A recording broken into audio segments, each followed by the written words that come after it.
And I'm in studio here today with State Representative Bruce Ayers. Thanks so much for joining us today.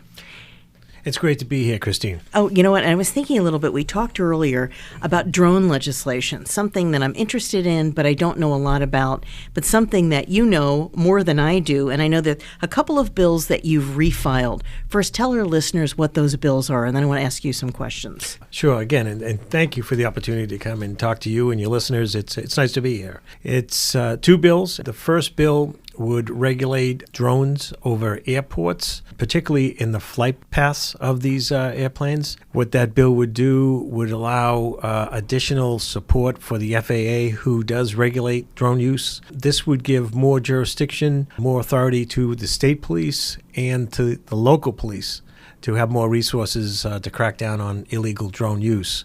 The second bill would create a no-fly zone over our schools, again, to help with some additional layers of protection for drone usage in those areas. You would need to get permission from a school official or the superintendent to operate a drone over those areas. What kind of support are you getting in the legislature for these bills?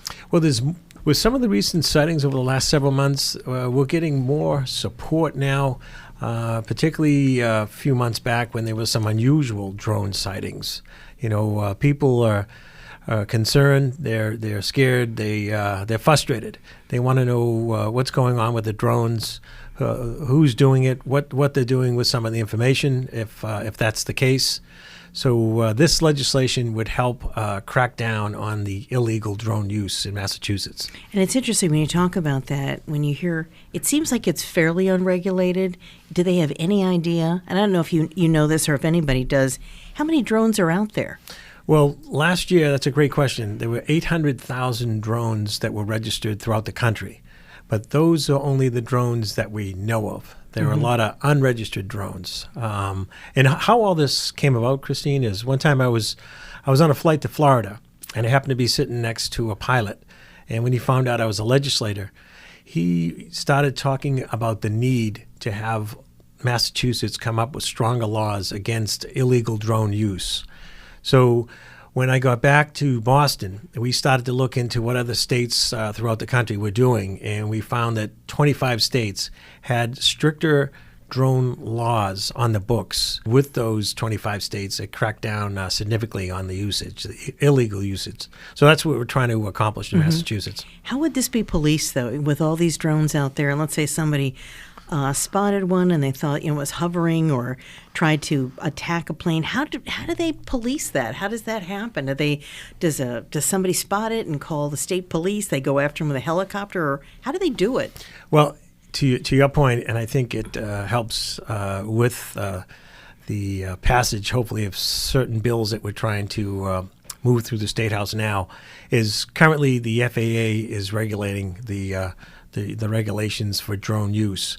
This bill, what it would do is add additional resources by having the state police and local police get involved to be able to investigate and prosecute, if necessary, any illegal drone usage. So what we're focusing on, too, is particularly over Logan Airport. A few months back, there was two individuals that got arrested that were flying a drone over Logan Airport. It was in the way of the flight path. This is the type of thing that we want to crack down on to add additional safeguards, to be more proactive in the drone use. In Logan Airport alone, we have over 370,000 flights coming in each year with over 35 million passengers. And in talking to our pilots, they're descending, they're trying to navigate their controls, and, if there's a drone in their pathway, it creates problems for the pilots. We're concerned about the safety of not only the pilots, the passengers, but the community below. And that's a good point you bring up, especially with the recent collision between the plane and the helicopter in a very congested airspace in Washington. I think people are even more aware of it. There's a lot of different levels of flight things that are sharing limited airspace. Do you think that's bringing more attention even to drones? I think it is. These drones today are getting more and more advanced with the technology. And what we're trying to do here in Massachusetts is make sure that our laws are kept up with the emerging technology. These drones today, They're equipped with high-powered cameras. They're extremely fast. They can carry significant weight, and you've probably seen some of the various sizes too. They're as small as something you can put in the palm of your hand, or as large as something that could fit in the back of a pickup truck.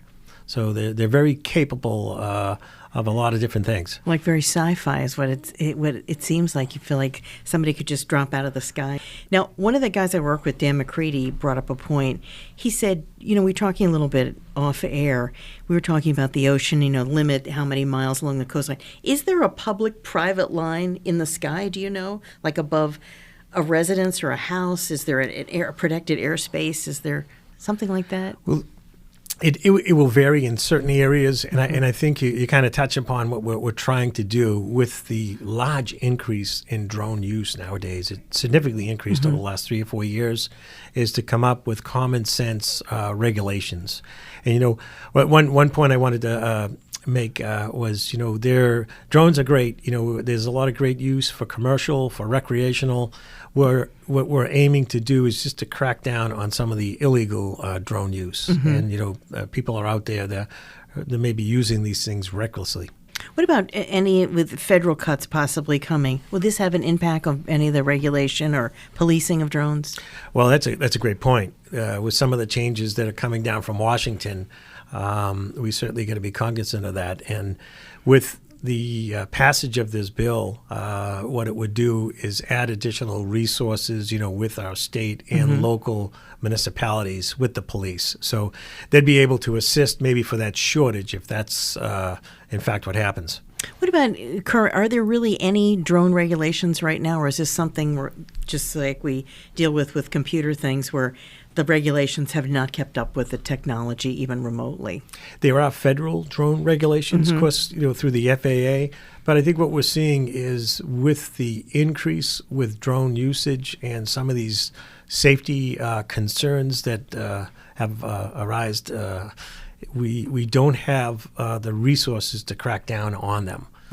So the need is for the additional resources on the ground, our local police who can pinpoint where some of these offenders may be that are using these drones recklessly.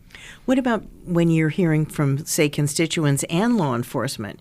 Do they both talk to you about their concern about drones? There's concern out there because they see the increase in usage. Like we're talking now, like over the flight paths and those areas. Our police are concerned that there might not be the resources available. With the passage of this law, they would obviously now be more in tuned to crack down, to keep an extra watch on the drone usage in our cities and towns. What about just regular everyday people? Have you heard about any negative contacts that they've had? I know that there were a couple people, I think that was Duffy and Fulsick, who were arrested. One of them, men, I believe, was from East Bridgewater. What about, have any residents said to you, gee, I had a drone in my yard, or I felt like somebody had a camera and was looking at me? I'm just curious if you've heard stories like that. Yes, and it kind of addresses the second bill where we create a no-fly zone over our schools, 400-foot no-fly zone. And to your point, parents are concerned, about the technology now with these high-powered cameras hovering over a playground or a field, perhaps taking pictures of their children. So there's great concern there. They want to know who is behind the drone. A lot of times you can't see who the operator is, what their intentions are. So talking to parents and school committee members, they feel the need that there should be more regulations and stronger consequences for someone who might be doing some type of illegal use. Does every drone have to be registered? Because it seems like you can kind of buy them like at, Sharper Image or Brookstone, if they're even in business anymore. It seems like anybody can buy one. Do you have to register it? So some of the smaller ones you don't have to register, but the larger ones you would. And this is kind of an evolving process, I think, with a lot of bills. In fact, on Beacon Hill, again, we're trying to keep up with the technology and the safety of things like this. We want to make sure that we're not only protecting the public safety of our pilots, of our community, our schools, but also the privacy, making sure that that's being considered in all these pieces of legislation. Have you had any personal contact where anybody's like sent one into your yard to spy on you or something like that? Yeah, we've had calls from residents who are concerned, have seen one over their home. My district is the city of Quincy, parts of the city of Quincy, and also Randolph. They've seen a number of flights over Squantum recently.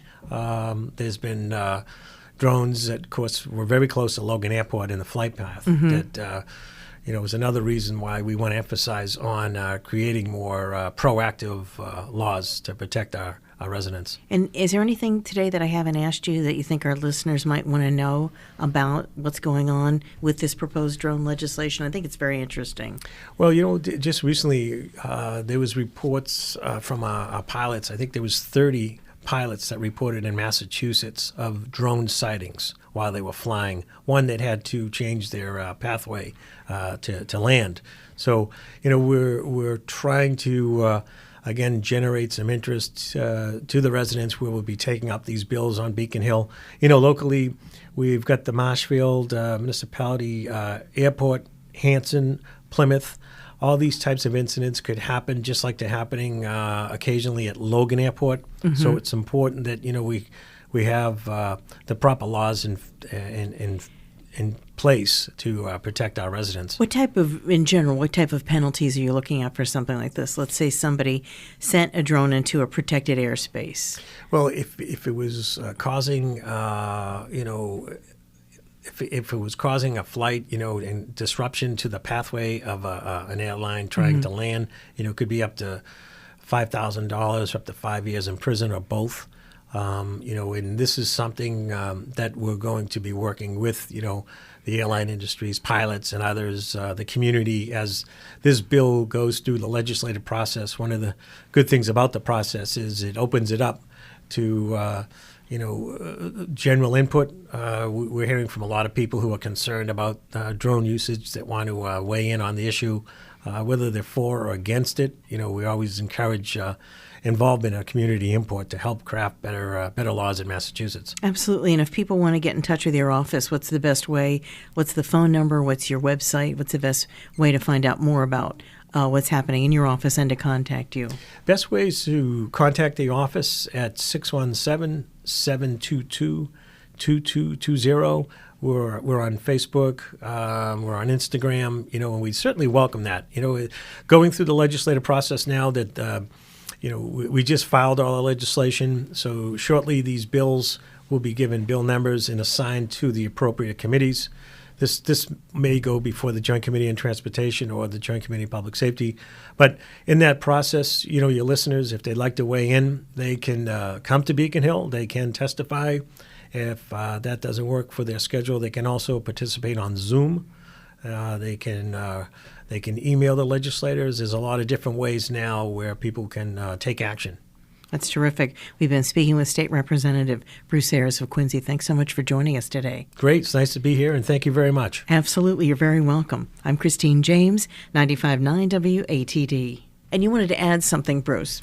Yeah, it's great to be here with you today, Christine. I certainly appreciate the opportunity to talk to you and your listeners. And it's great to have the opportunity to work with Pat Kearney and Pat O'Connor from Marshfield, who represent the town very well in Beacon Hill. So you're well represented there. Thank you very much. I know they'll appreciate hearing that. The Patricks. Very good. Thank you, Bruce.